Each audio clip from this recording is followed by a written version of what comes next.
Wow, what a game that we had for game one of the Eastern Conference Finals. I have to say, I wasn't expecting the Pacers to come out as strong as they did. After winning in Madison Square Garden and then going to the Boston Garden to try to get another win, I'm telling you, I thought they were going to be gassed, but they showed up and showed out. Now, they did let things falter towards the end, but we'll get to that. All right, so I hate to complain about the reffing in these games, but when a team only gets to shoot 3 free throws through most of the game, I think they ended with like 6 attempts total. That's absolutely wild to think about. But I'm going to focus on the end. Towards the end, I think Boston did get away with a couple of grabs on the Pacers, and still, with all of that going on, the Pacers still had a chance to win this game.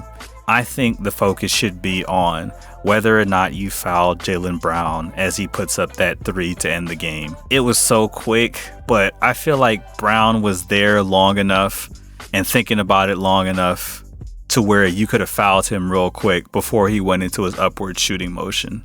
Now, don't get me wrong, you still run the risk of creating a 4-point play out of that because maybe he knows that you're going to foul him, so as soon as you hit him, he goes into a shooting motion. But I think the plan should be to foul pretty quickly so that you make them earn it at the line and they don't beat you in overtime. Also, why didn't the Pacers call a timeout here?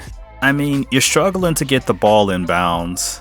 You know that the game is on the line, and you're trying to steal this game.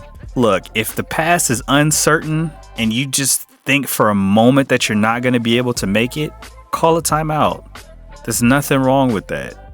And then if after the timeout, then not able to get the ball in bounds anyway, and it still plays out the same way, then fine. But at least give yourself another opportunity. It's so painful to look at that, knowing that they had a timeout in their pocket and they just didn't call it. I have to apologize to Pacers fans.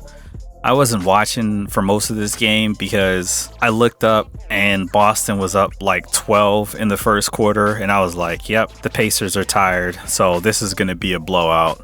When I checked on the score, the Pacers were actually up. Then as soon as I tuned into the game, Boston went on like a 13-0 run. So, sorry. I jinxed your team by tuning into this. Even after my attempted jinxes, the Pacers came back and had a chance to win this game.